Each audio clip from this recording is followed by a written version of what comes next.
Daniel Carter had built his life on discipline, sacrifice, and quiet determination. For 3 consecutive years, his name sat at the very top of the sales leaderboard at Resigned Technologies, a fast-growing firm headquartered in New York City. In an industry where numbers spoke louder than promises, Daniel's performance was impossible to ignore. He didn't just meet targets, he shattered them. Quarter after quarter, his results outpaced entire teams. Yet, for Daniel, success was never about recognition. It was survival. Every morning began before sunrise. His small apartment in Queens was still wrapped in darkness when his alarm buzzed at 5 a.m. He would quietly slip out of bed, careful not to wake his 8-year-old son, Ethan, who slept in the next room. The boy was the center of Daniel's world, the only light left after tragedy had taken everything else. 3 years ago, Daniel's wife, Laura, had passed away after a sudden illness. One moment she was laughing in their kitchen, the next she was gone, leaving behind silence that Daniel had never fully escaped. Grief didn't give Daniel the luxury to stop. There was a child to raise, bills to pay, and a future to protect. So he buried his pain beneath routine. He made breakfast, packed Ethan's lunch, and walked him to school every morning before heading into Manhattan. Those quiet walks, filled with simple conversations about school, cartoons, and dreams, were the only moments Daniel allowed himself to feel something other than pressure. At the office, he transformed. The tired single father disappeared, replaced by a sharp, focused professional who knew exactly what needed to be done. Clients trusted him, colleagues respected him, competitors envied him. Daniel had an instinct for people. He listened more than he spoke, understood needs before they were voiced, and delivered solutions without unnecessary promises. That's what made him different. He didn't sell products, he built trust. Despite his achievements, Daniel kept a low profile. While others celebrated deals with expensive dinners and loud parties, he declined invitations and returned home early. Ethan was always waiting. Homework, dinner, bedtime stories, those routines mattered more than corporate applause. His coworkers often wondered how he managed both worlds so seamlessly, but Daniel never explained. He didn't need admiration, he needed stability. Over time, whispers began circulating through the company. Promotions were coming. The board was restructuring leadership. A new senior executive position would be announced soon, one that many believed Daniel had already earned. Even managers who once overlooked him began treating him differently. Meetings included him, decisions involved him. It seemed inevitable. 3 years straight, man, his colleague Mark said one evening, leaning against Daniel's desk. Nobody else even comes close. If they don't promote you now, something's seriously wrong. Daniel smiled faintly but said nothing. He had learned not to rely on expectations. Life had already taught him how quickly things could change. Still, deep down, he allowed himself a small sense of hope. Not for the title, not even for the money, but for what it would mean for Ethan. A more stable future, better schools, fewer struggles, maybe even a chance to finally breathe. The day of the annual board meeting arrived with unusual tension. The entire office buzzed with anticipation. Employees gathered in conference rooms, pretending to work while secretly speculating. The announcement would be streamed live to all departments. Daniel sat at his desk, reviewing client reports, trying to maintain focus. His phone buzzed with a message from Ethan's school, a reminder about a parent-teacher meeting later that week. Daniel smiled softly and typed a quick confirmation. No matter what happened today, that meeting mattered more. At noon, the notification appeared. Board announcement begins in 5 minutes. Employees began gathering around screens. Conversations quieted. Even the usual office noise seemed to fade into anticipation. Daniel stood near the back of the conference room, arms folded, expression neutral. The chairman, Robert Langford, appeared on screen. A powerful figure in the company, known for his sharp decisions and unwavering authority. He began with the usual formalities: growth statistics, future vision, appreciation for employee dedication. His voice carried confidence, but something in his tone felt rehearsed. And now, Langford said, pausing for effect, it is my pleasure to announce the appointment of our new senior vice president of sales. The room went completely silent. Daniel felt his heartbeat slow, not quicken. Years of discipline had taught him how to remain steady, even in moments like this. After careful consideration, Langford continued, the board has selected someone who not only understands our company's vision but also represents the future of our leadership. A brief pause followed. Please join me in congratulating Emily Langford. For a second, no one reacted. The name seemed to hang in the air, disconnected from reality. Then murmurs began. Emily Langford, the chairman's daughter. She had joined the company less than a year ago. No major deals, no proven record, no experience close to Daniel's level. Daniel didn't move. Around him, colleagues exchanged stunned looks. Some glanced at him, unsure how he would react. Others whispered openly, unable to hide their disbelief. That's a joke, right? Someone muttered. Mark turned toward Daniel, his face filled with frustration. This is insane. But Daniel remained calm. On the screen, Emily appeared, smiling confidently, thanking the board, speaking about innovation and growth. Her words sounded polished, but to many, they felt empty. Daniel listened without expression, not because he agreed, but because he understood.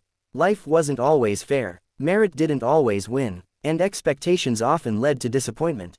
The meeting ended with polite applause. Employees slowly returned to their desks, conversations buzzing louder now. Some were angry, others were disappointed, a few pretended everything was normal. Daniel walked back to his desk quietly. Mark followed him. You're not seriously okay with this, are you? Daniel began organizing his files, his movements steady. It's their decision, he said calmly. That's not the point, Mark insisted. You earned that position. Daniel paused for a moment, then looked at him. Maybe, he replied, but sometimes what you earn and what you get aren't the same thing. Mark shook his head, frustrated. So what now? Daniel didn't answer immediately. Instead, he opened a drawer and pulled out a small framed photo, him, Laura, and Ethan at the beach. A rare moment of pure happiness captured in time. He looked at it for a few seconds, then gently placed it in his bag. I think, Daniel said quietly, it's time to move on. That evening, the office felt different. The usual energy had faded, replaced by an uneasy silence. Daniel stayed late, not to work, but to finish what needed to be done. He cleared his desk methodically.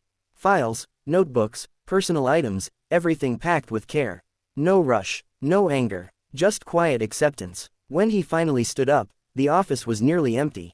He walked to his manager's office, knocked once, and stepped inside. I'm resigning, Daniel said simply, placing a letter on the desk. The manager looked shocked. Daniel, wait, this doesn't have to be. It does, Daniel interrupted gently. I've given everything I could here. It's time for something new. There was no argument that could change his mind. As he walked out of the building for the last time, the city lights reflected off the glass walls behind him. The same building that had witnessed his hardest years now stood quietly in the background, already becoming part of his past. Outside, the cool evening air greeted him. Ethan was waiting at home. Daniel took a deep breath, feeling something unfamiliar, not relief, not sadness, but clarity. For the first time in years, he wasn't following a path. He was about to create one. 3 years had a way of reshaping everything, priorities, identity, even the meaning of success itself.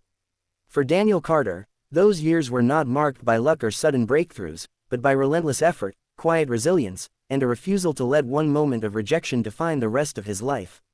The first year after leaving Verexon Technologies had been the hardest. There were no guarantees, no steady income, and no safety net beyond the limited savings he had carefully built over time. Starting from scratch wasn't a motivational quote, it was a daily reality filled with uncertainty. Daniel converted the small living room of his apartment into a workspace. A second-hand desk, an aging laptop, and a whiteboard mounted slightly crooked on the wall became the headquarters of what he hoped would someday grow into something meaningful. Ethan, still young but perceptive, noticed the changes immediately. There were fewer takeout dinners, fewer new clothes, fewer small comforts. But there was something else too. His father was present in a different way. More focused, more driven, yet somehow more available. Late nights were still common, but now they happened just a few steps away instead of across the city. What are you building? Ethan had asked one evening, watching Daniel sketch ideas across the whiteboard. Daniel smiled. Something better, he replied. That answer became a quiet promise. Daniel's idea was simple in concept but difficult in execution. A client-first consulting and sales solutions firm that prioritized transparency, measurable results, and long-term relationships over short-term profit. He had seen firsthand how companies chased numbers while ignoring trust. He wanted to build something different, something honest. The early months were filled with rejection. Emails went unanswered. Calls were ignored. Meetings ended without commitments. More than once, Daniel questioned whether he had made a mistake leaving behind stability for uncertainty. But each time doubt crept in, he reminded himself why he had left in the first place. It wasn't just about the promotion. It was about principle. Gradually, things began to shift. One client said yes, then another. Small contracts at first, nothing impressive, nothing newsworthy, but enough to create momentum. Daniel approached each project with the same intensity he once gave to million-dollar deals. Results followed. Clients noticed. Word spread. By the middle of the second year, Daniel was no longer working alone. He hired his first employee, a young analyst named Rachel who had been overlooked by larger firms despite her exceptional skills. Then came Marcus, a former colleague who had grown disillusioned with corporate politics. Slowly, a team formed. Not the biggest, not the flashiest, but united by a shared belief in merit and integrity. The company, now named Carter Solutions Group, began gaining attention. Industry blogs mentioned them, clients praised their results publicly. Competitors started noticing their growing presence in markets once dominated by larger firms, including Verexon. Daniel never spoke publicly about his past. He didn't need to. His work spoke for itself. By the start of the third year, Carter Solutions Group had evolved into a serious competitor. Revenue had grown steadily. Their client base expanded across multiple states. More importantly, their reputation had solidified. They delivered what they promised. Daniel's life outside work had changed too. He and Ethan had moved into a modest but comfortable home. It wasn't extravagant, but it represented stability, something Daniel had fought hard to rebuild. Evenings were still sacred. Dinner together, conversations about school, occasional laughter that no longer felt forced. "You did it, didn't you?" Ethan said one night, looking around their new home. Daniel shook his head gently. "Not yet," he replied. "But we're getting there." The invitation arrived on a quiet Monday morning. A major industry conference in California, one of the largest gatherings of executives, innovators, and business leaders in the country. Carter Solutions Group had been invited as a featured company. Not just an attendee, but a recognized force. Daniel stared at the email for a long moment. 3 years ago, he had walked out of a building with nothing but a decision. Now, he was being invited back into the same world, but on different terms. The conference was held in a sprawling convention center overlooking the Pacific Ocean. Glass walls reflected sunlight across polished floors, and banners displaying company names hung from towering ceilings. The energy was unmistakable: ambition, competition, opportunity, all concentrated in one place. Daniel arrived with his team, dressed in a tailored suit that reflected quiet confidence rather than excess. Rachel walked beside him, reviewing schedules on her tablet. Marcus followed, scanning the environment with interest. "This is bigger than I expected," Rachel admitted. Daniel nodded. "Stay focused," he said calmly. "We're not here to be impressed. We're here to represent what we've built." Their presentation was scheduled for the afternoon. As they walked through the main hall, Daniel noticed familiar faces: executives, former colleagues, competitors. Some recognized him immediately. Others took a second look, trying to place where they had seen him before. Whispers began. "That's him, Carter Solutions, that's his company. I thought he left the industry." Daniel ignored the attention. His focus remained steady. But then, across the room, he saw someone he hadn't expected to encounter so soon. Robert Langford, the chairman of Verexon Technologies, stood near a display booth, speaking with a group of executives. Time had not changed him much, same posture, same commanding presence. But there was something different now. Less certainty, perhaps, or maybe Daniel was simply seeing him more clearly. For a brief moment, their eyes met. Recognition was immediate. Langford's expression shifted, subtle, but noticeable. Surprise, followed by something harder to define. Daniel didn't approach. Not yet. There would be time. The presentation hall filled quickly. Industry leaders, investors, and analysts took their seats, curious about the company that had disrupted established players in such a short time. Daniel stepped onto the stage. 3 years ago, he had stood in the back of a room, listening to a decision that changed his life. Now, he stood at the center of a stage, ready to present the result of that change. "Good afternoon," he began, his voice steady and clear. 3 years ago, we started with a simple idea, that trust and results should never be separate in business. The screen behind him lit up with data, case studies, growth metrics. But Daniel didn't rely on numbers alone. He spoke about people, about clients who had been overlooked, about teams that had been underestimated, about building something where performance mattered more than position. The audience listened, not because of flashy slides, but because of authenticity. When the presentation ended, the room responded with genuine applause. Not polite, not forced, earned. Afterward, conversations followed quickly. Investors expressed interest. Executives requested meetings. Media representatives asked for interviews. Carter Solutions Group was no longer an emerging company, it had arrived. And then, as the crowd shifted, Langford approached. Up close, the years seemed more visible. Not in appearance, but in presence. "Daniel," he said. Daniel nodded respectfully. "Mr. Langford." A brief silence followed. "I have to admit," Langford continued, "I didn't expect this."